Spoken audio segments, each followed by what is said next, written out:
Boa noite. A prestação da casa própria fica sem reajuste em junho. Os líderes partidários querem votar em regime de urgência uma nova lei salarial. Depois de defender a prefixação de salários, o ministro do Trabalho, Antônio Rogério Magri, prefere agora a livre negociação e conseguiu 10 dias de trégua entre sindicalistas e empresários. O PT ameaça expulsar os grupos organizados dentro do partido. Nascem no cativeiro 3 filhotes de tigre branco, uma espécie ameaçada de extinção.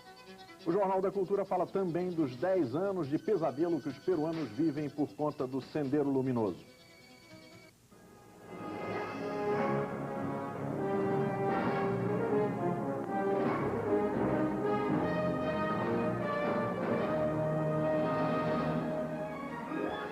A ministra Zélia Cardoso descongelou hoje os preços das tarifas de ônibus e táxis. Manteve, porém, o congelamento nas capitais estaduais e em Brasília. Assim, beneficiou os 40 milhões de brasileiros que vivem nas capitais, deixando às leis do mercado os restantes 90 milhões de habitantes do país. Além disso, a ministra, com a medida, evitou as pressões importantes que o setor exerce sobre os índices de inflação, calculados sempre sobre preços coletados exclusivamente nas capitais.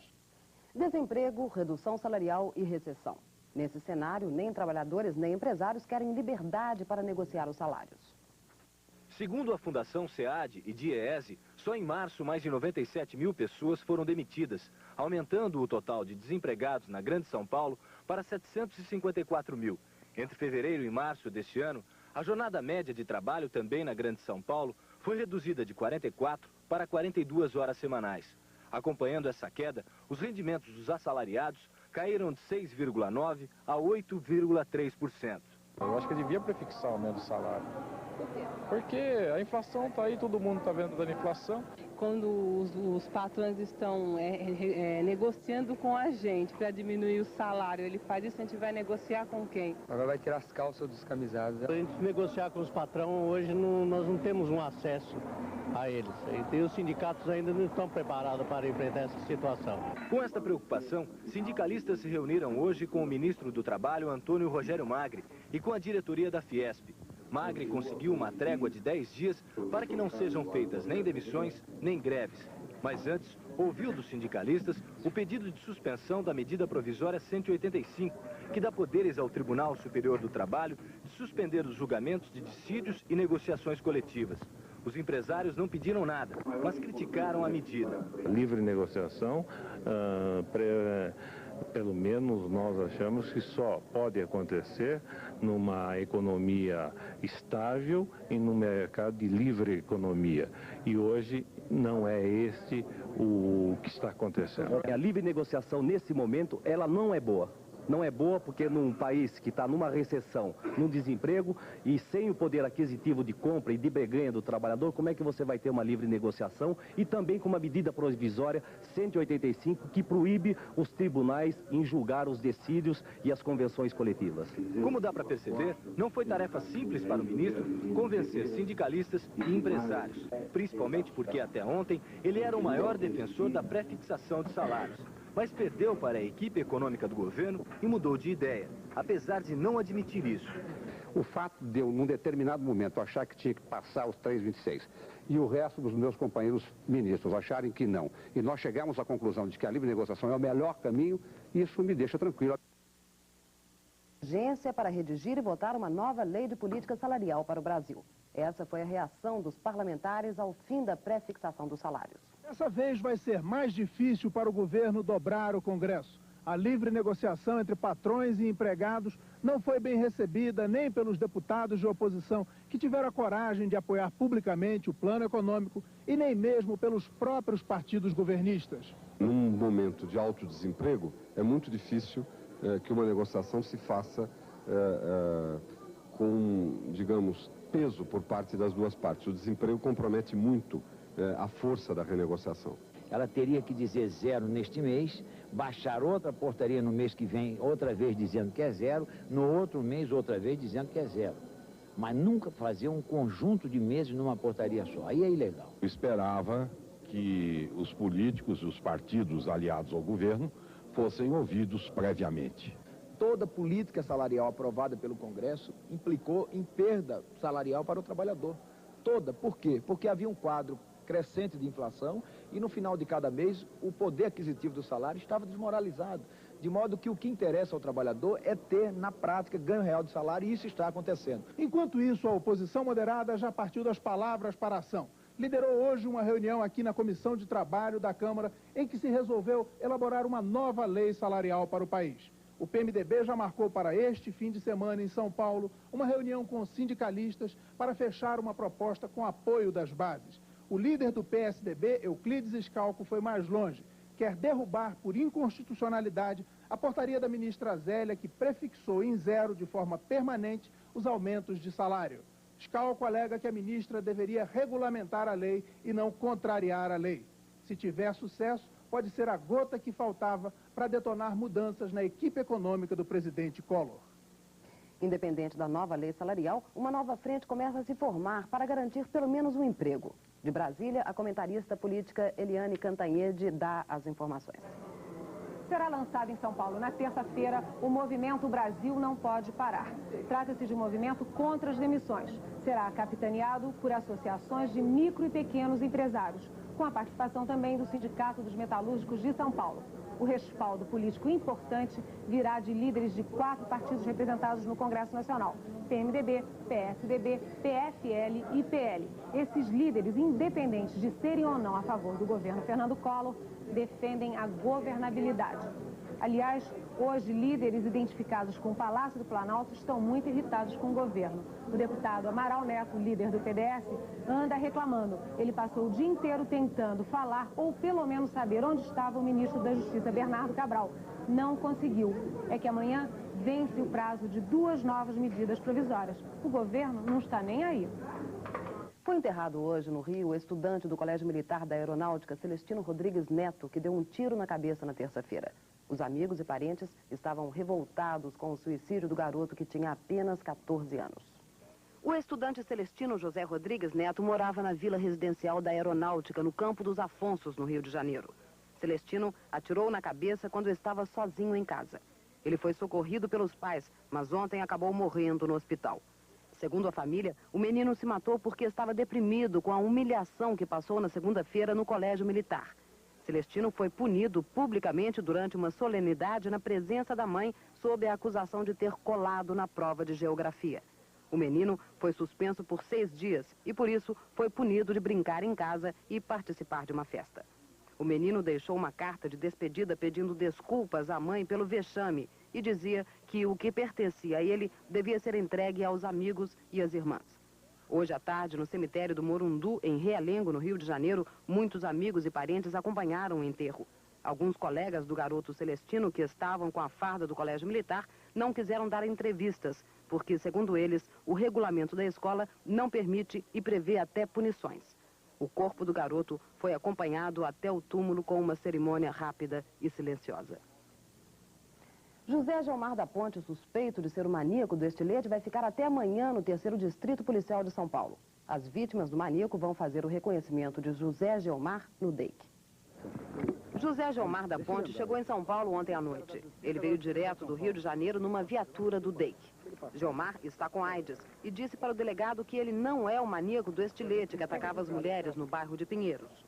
O suspeito vai ficar na 3ª delegacia até amanhã cedo, quando será levado para o DEIC, onde as mulheres atacadas vão fazer o reconhecimento de Geomar como o maníaco do estilete. Chega ao Brasil agora à noite o presidente da China, Yang Shankun. Sua visita tem por objetivo estreitar as relações com o Brasil, o que é bom para os 2 países. Mas a chegada do presidente chinês coincide com a divulgação pela Anistia Internacional de uma lista de mais de 650 pessoas detidas sem processo na China desde o massacre na Praça da Paz Celestial 1 ano atrás.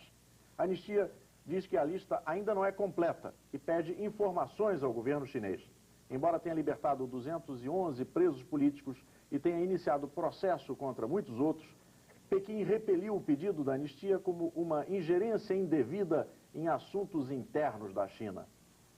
O navio Deusa da Democracia, que deveria transmitir pelo rádio notícias de dissidentes para a China comunista, luta contra a burocracia de Taiwan. O projeto já está ameaçado. Os organizadores franceses querem vender o barco e voltar à Europa. O governo de Taiwan, onde o barco está ancorado, proibiu a tripulação do Deusa da Democracia de usar a rede de telecomunicações locais. A rede permitiria aos repórteres transmitirem as notícias para a China. Apoiado por várias organizações, o barco pretendia transmitir notícias, músicas e mensagens pró-democracia para a China. O presidente soviético Mikhail Gorbachev finalmente aceitou conversar com a primeira-ministra da Lituânia, Kazimiera Prunskiene. O encontro foi hoje em Moscou e os dois iniciaram negociações para romper o impasse sobre a independência lituana. A primeira-ministra lituana levou a Moscou uma proposta aprovada ontem pelo parlamento de seu país. O governo lituano propôs um período de transição para a independência e negociações sobre assuntos ligados à defesa e propriedades soviéticas na República Báltica. A Lituânia concordou também em suspender as leis aprovadas em seu parlamento desde a declaração da independência, mas não aceitou suspender a própria declaração. A primeira-ministra lituana esteve durante 1 hora no Kremlin com Gorbachev e o primeiro-ministro soviético Nikolai Ryzhkov. Também em Moscou se reuniram hoje o ministro do Exterior da União Soviética, Eduard Shevardnadze, e o secretário de Estado norte-americano James Baker. Eles discutem o acordo sobre armas nucleares estratégicas que deverá ser assinado no fim do mês em Washington pelos presidentes Bush e Gorbachev.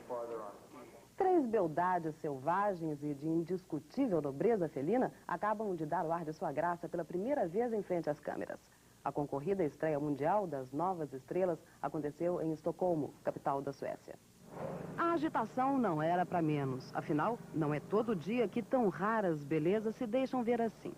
Estes 3 filhotes representam uma esperança a mais para salvar da extinção um animal que não é só bonito, é também símbolo religioso e até adorado como uma divindade na Ásia, o tigre branco. Mamãe Flory, de 4 anos, só observou à distância a estreia dos filhotes sem esconder o orgulho.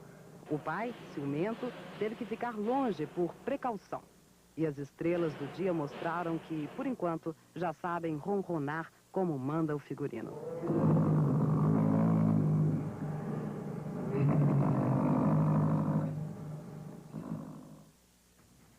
Com a chegada de outra frente fria, a temperatura deve cair ainda mais aqui em São Paulo.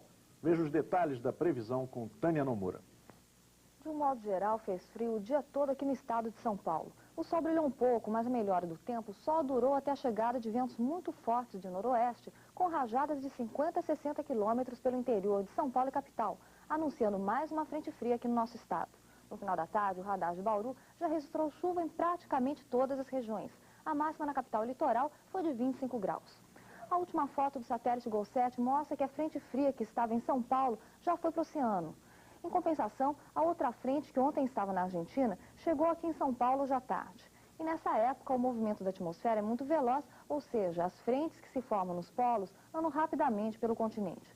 Todo o litoral de São Paulo, Paraná e Santa Catarina estão com nebulosidade, vento forte e chuva em função de um sistema frontal formado pela frente e áreas de instabilidade.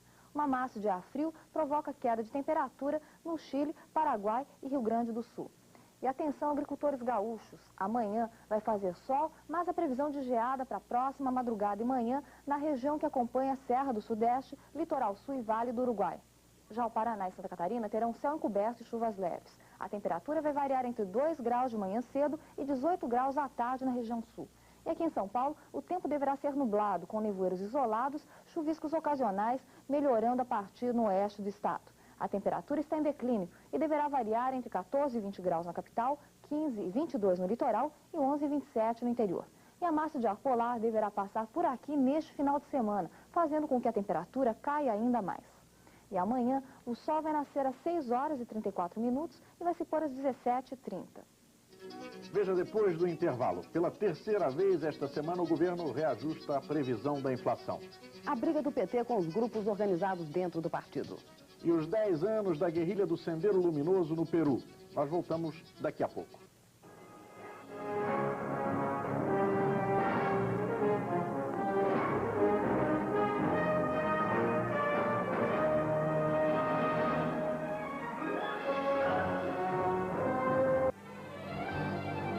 Uma jovem da alta sociedade resolve tornar-se cantora de ópera.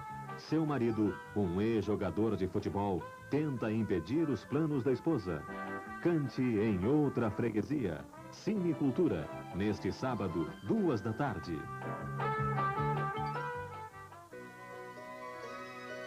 Símbolos abstratos e figurativos compõem A Eterna Criança, mostra de pinturas do artista plástico Prabu, que está em exposição no Teatro São Pedro. Confira.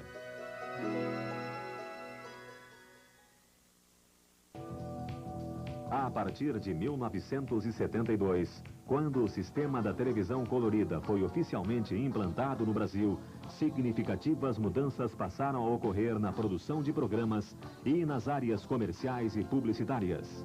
40 anos de TV, neste sábado, 5h.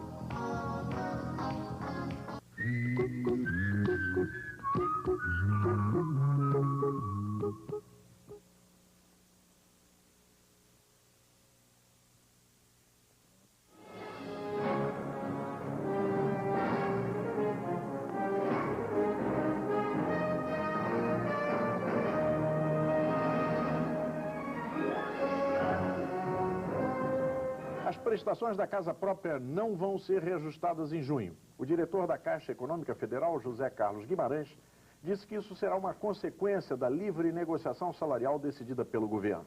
O diretor da Caixa afirmou também que se as regras do reajuste pela equivalência salarial não forem alteradas, o acerto das prestações passará a ser anual. A projeção oficial da inflação para esse mês voltou a subir hoje. Já é a terceira vez que o índice projetado pelo valor do BTN é reajustado nessa semana. Ouro e dólar no paralelo também subiram. A Bolsa Paulista subiu 0,77%. O volume negociado foi de 673.568.000 cruzeiros. No Rio, queda de 0,4%. Foram negociados 196.091.000 cruzeiros. O over para empresas está rendendo 5,59%. Para pessoas físicas, 4,63%. Os CDBs pré-fixados estão rendendo em 32 dias 7,57%, 5,25% descontados os impostos. O BTN fiscal para amanhã vale 42,1353 cruzeiros, projetando 3% de inflação para esse mês. O grama do ouro fechou a 917 cruzeiros, alta de 2,69%. O dólar flutuante foi vendido a 51 cruzeiros e 20 centavos. No paralelo, 89 cruzeiros. O dólar turismo foi vendido a 84 cruzeiros. O plano... Terceiro mês. Steven Kanitz, boa noite. Boa noite. Como é que está a evolução do plano? Todo plano mirabolante passa por 5 fases. A primeira é o entusiasmo total. A segunda é a constatação da realidade. A terceira é o desânimo geral. A quarta é a caça aos culpados, seguido pela quinta e última fase, a prisão dos inocentes. Já passamos pelas 2 primeiras e estamos agora na terceira, na fase do desânimo generalizado. Apesar das atrapalhadas da equipe econômica, a economia brasileira não está tão ruim quanto se pensa. Poucas pessoas perceberam que Collor já desestatizou quase 40% da economia brasileira. Hoje, quem determina a taxa de câmbio não é um economista numa obscura sala da Cassex, mas sim milhares de consumidores e exportadores. Hoje, quem determina a taxa de juros não é mais um técnico do Banco Central, que possuía informações limitadas e cometia erros escabrosos de tempos em tempos. Isto é uma tremenda evolução, porque um economista pode errar, mas nunca todo um mercado. Sem dúvida, a equipe precisa ser mudada pela sua imperícia, imprudência e negligência econômica, especialmente antes que eles prendam os inocentes. A inflação de abril ficou em 11,77%. Esse foi o índice divulgado hoje pela FIPE, Fundação Instituto de Pesquisas Econômicas da USP, e traz a contaminação da moeda do Brasil velho. Aluguel. Este é um dos vírus mais fortes que está contaminando a inflação da FIPE, calculada só na cidade de São Paulo. Ele responde por 4,32% do índice de 11,77%. Os outros vírus são transporte, tarifas públicas, fumo e bebida. Os resíduos em cruzados novos somam quase 9% da inflação. Graças à metodologia empregada no cálculo da inflação, criada pelo governo, chamada de ponta a ponta, que compara os preços da última semana de março com os do período da última semana de abril, esse resíduo desapareceu. A FIPE não sabe se de agora em diante será responsável pelo cálculo da inflação oficial, já que o IBGE até hoje não conseguiu calcular o índice de abril. Não recebemos até o presente momento nenhuma solicitação por parte do governo para que a FIPE venha a produzir esses índices. Se isso eventualmente ocorrer, a FIPE estudará a situação, procurará dar sempre um encaminhamento, como sempre deu técnico ao problema, para preservar a sua credibilidade de mais de 20 anos no cálculo de índice de custo de vida para a cidade de São Paulo. Na semana que vem, a FIPE deve divulgar a inflação de maio de acordo com a nova fórmula do governo. O secretário do Ministério da Economia, Antônio Candir, disse que espera uma inflação em maio entre 2% e 2,5%. Mas para a FIPE, falar numa inflação de 3% já é algo bastante razoável, uma vez que os preços das roupas, que responderam por uma boa fatia da inflação em abril, vão continuar pressionando o índice este mês.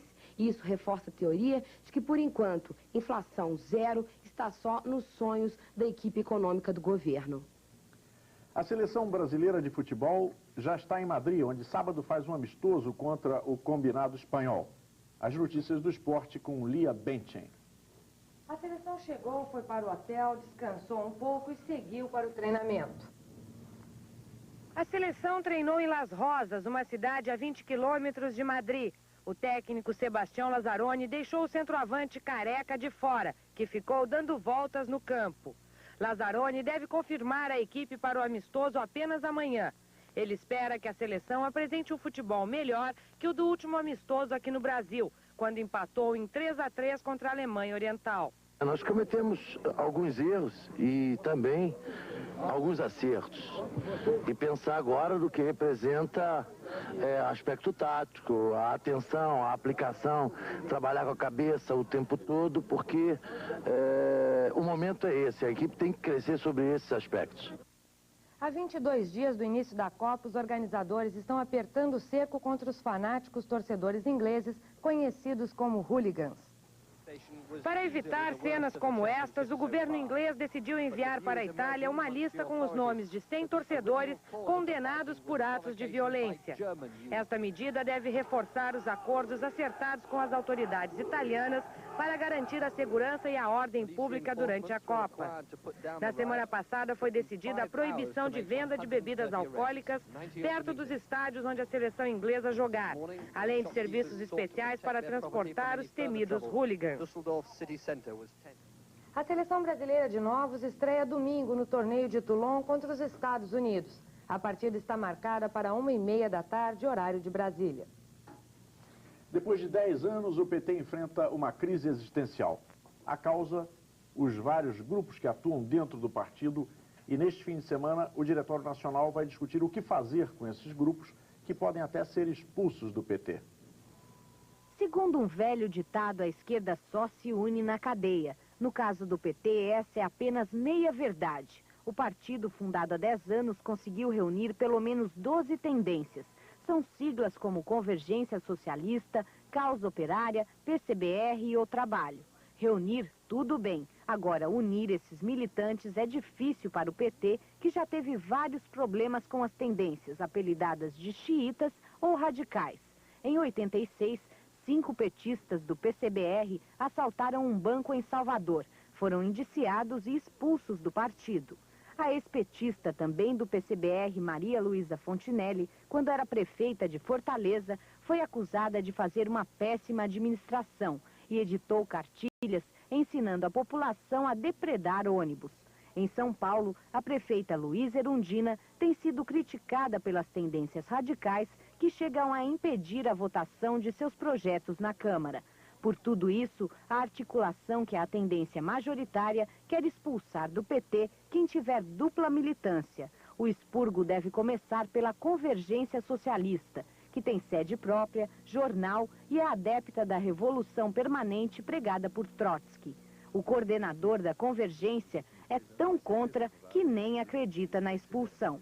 não haverá expulsão, na minha opinião, da Convergência Socialista do PT. Como você se sente sendo chamado às vezes de xiita ou de pedra no sapato do partido? Nós não somos uma pedra no sapato do PT, ao contrário, nós fomos construtores leais do PT nos últimos 10 anos e tivemos na primeira fila das principais lutas que o PT desenvolveu. A causa operária, a tendência que também está na mira do PT, tem uma organização forte, com sede própria, edita esse jornal e tem uma livraria. É essa aqui, a Outubro, uma homenagem ao mês da Revolução Soviética. Sobre esse gosto pelos livros, o deputado Luiz Inácio Lula da Silva alfinetou certa vez.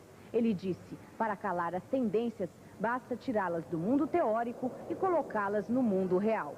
Na vida real, a causa operária faz barulho. Não apoiou o Bisol como vice de Lula nas eleições presidenciais e agora, como a Convergência Socialista, na convenção do PT, não apoiará Plínio de Arruda Sampaio ao governo de São Paulo, por considerá-lo um pré-candidato de origem burguesa.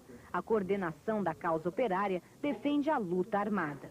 Na realidade, as pessoas se esquecem que nunca houve nenhuma revolução pacífica no mundo, né? Não foram os socialistas que inventaram a revolução. A revolução é um produto da história, é um produto da sociedade.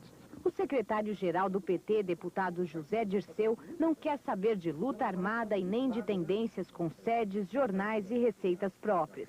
Nos próximos dias, quem não se enquadrar poderá mesmo ser expulso do partido. Qualquer partido político, quando um filiado não quer mais acatar as resoluções ou as regras do partido, ou ele pede para sair do partido, ou o partido o exclui. O único perigo é que se as regras do PT forem seguidas à risca e acabarem em expulsões, o partido não terá o tamanho daquele que enche as ruas de bandeiras e quase ganhou as eleições para presidente. Dando sequência à nossa série de entrevistas com os candidatos ao governo de São Paulo, recebemos esta noite aqui no estúdio o deputado federal Plínio de Arruda Sampaio, candidato do PT, Partido dos Trabalhadores. Boa noite, deputado. Boa noite, Rodolfo. Estávamos aqui vendo juntos a matéria. O senhor acha que essas questões internas podem atrapalhar a sua campanha? Olha, sinceramente eu acho que não. Não podem atrapalhar a minha campanha. O que o PT está dando é uma demonstração de democracia como poucos partidos podem apresentar. Nós estamos regulamentando o direito de tendências dentro do partido. Ah, mas então o PT não é único, o PT não é unido, o PT tem divergências lá dentro? Tem, o PT tem divergências, está regulamentando essas divergências. Isso é que é democrático. Agora, toda vez que a bancada do PT vai votar, e ela votou 1.300 vezes na Constituinte, em uma só vez, um deputado não votou de acordo com a resolução majoritária do partido. Só uma vez. Em compensação, um partido, por exemplo, como o PMDB, quando o líder dele levanta e diz o PMDB vota assim, aí a gente vai fazer a conta para ver quantos que seguem o líder e quantos não seguem o líder. Da última vez, 57 não seguiram o líder. Eu pergunto, qual é o partido que é unido? Aquele que discute, que regulamenta, ou aquele que finge ter uma unidade que na prática não se realiza? Então, nós estamos com esse problema. Qual é a nossa posição? Todo mundo tem o direito de divergir lá dentro, quanto à linha que a direção imprime, qual é o caminho para o socialismo, que tipo de socialismo se quer. A discussão sobre isso é absolutamente livre. Agora, uma vez que a maioria, seguindo todo o processo da discussão democrática, democraticamente tomou uma decisão, não se pode atuar contra ela, não se pode votar contra, não se pode organizar contra. Isso é uma questão óbvia. Nós estamos num país agora democratizado.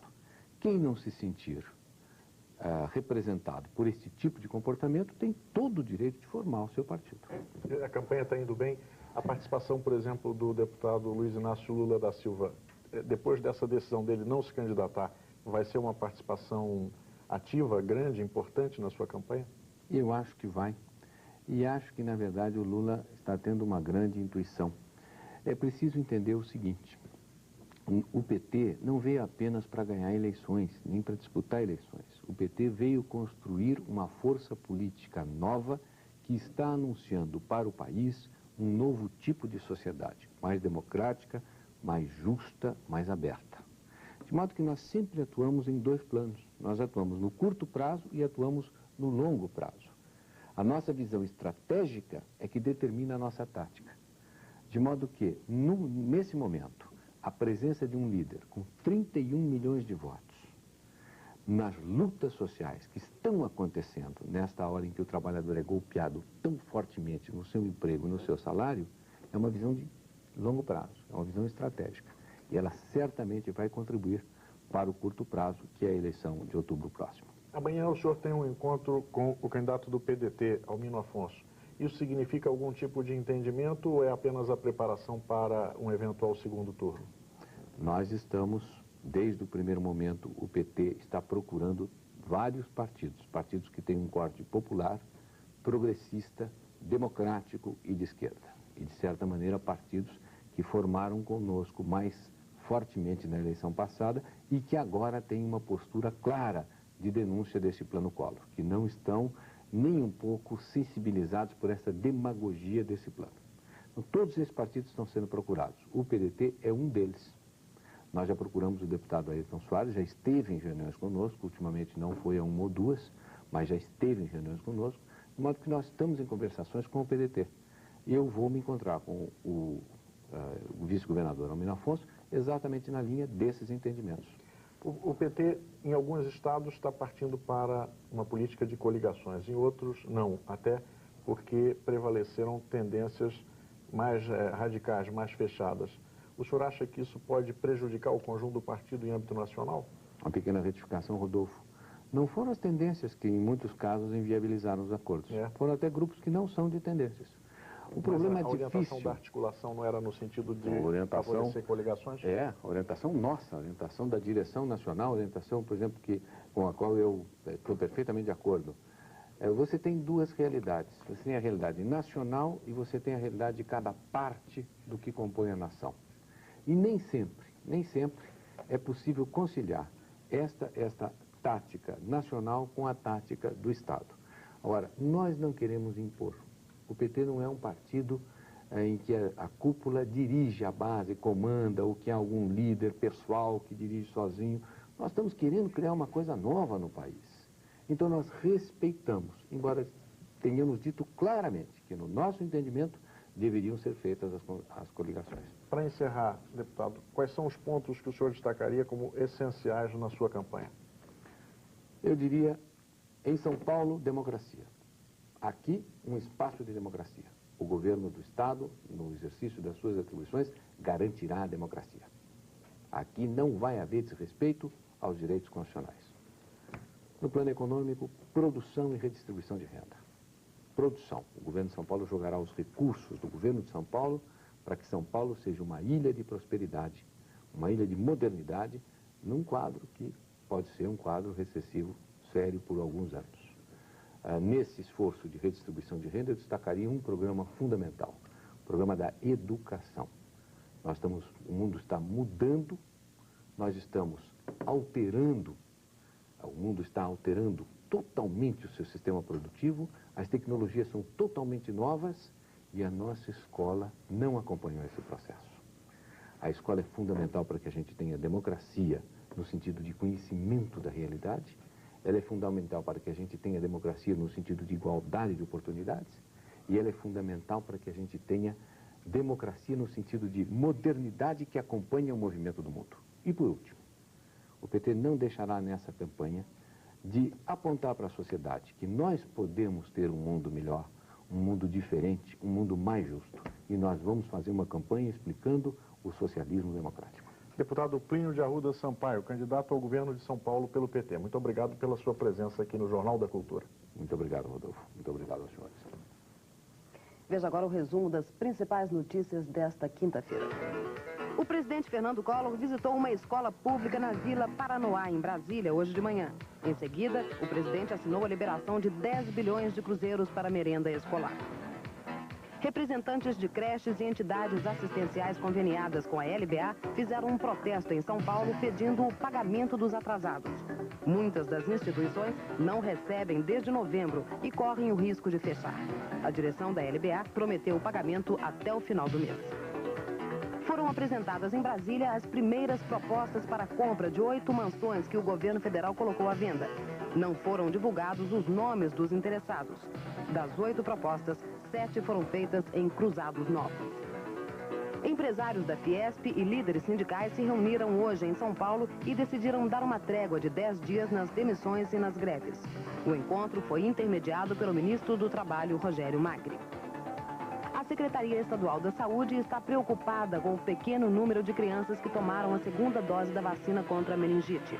A campanha termina no próximo sábado e até agora menos da metade das crianças em São Paulo procuraram os postos de saúde. Quem não tomar as 2 doses da vacina não estará imunizado contra a meningite. 3 pessoas ficaram feridas no desabamento de um restaurante hoje de manhã no Rio. 3 carros foram atingidos. O local foi interditado porque há o risco de uma parede desabar.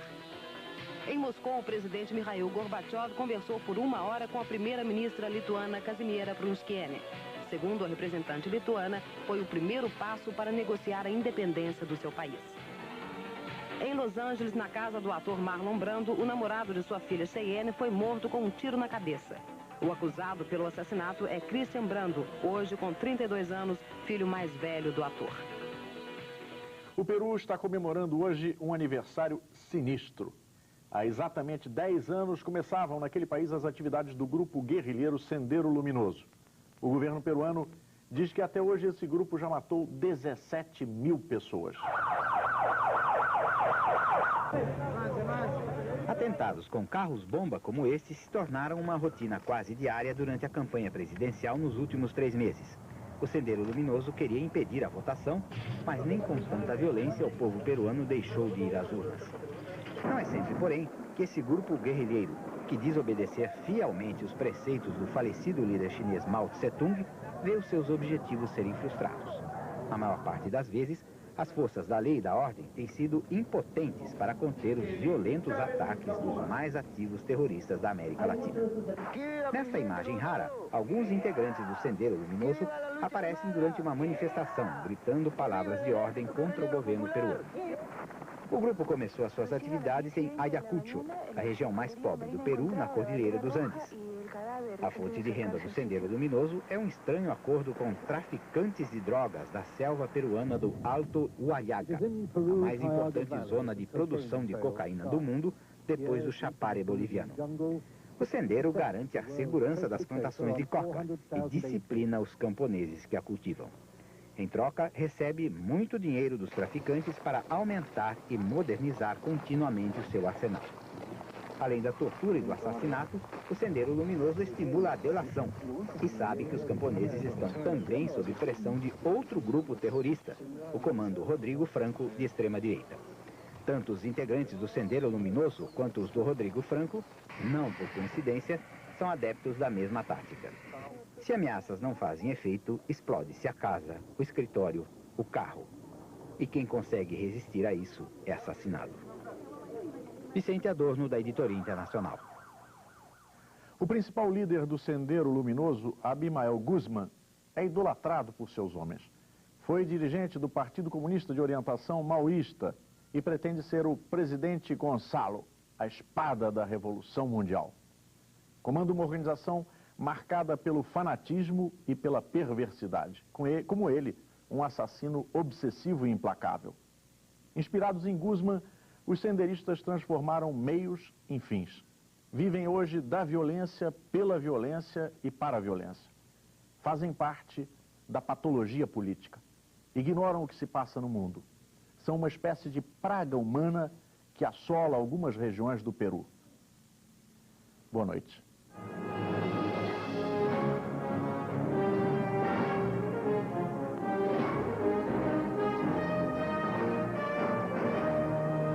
Assista agora a Segunda Guerra Mundial, logo depois 54 minutos. Nesta sexta-feira, Pandorga, o programa infantil da TVE, às 2 da tarde. Confira.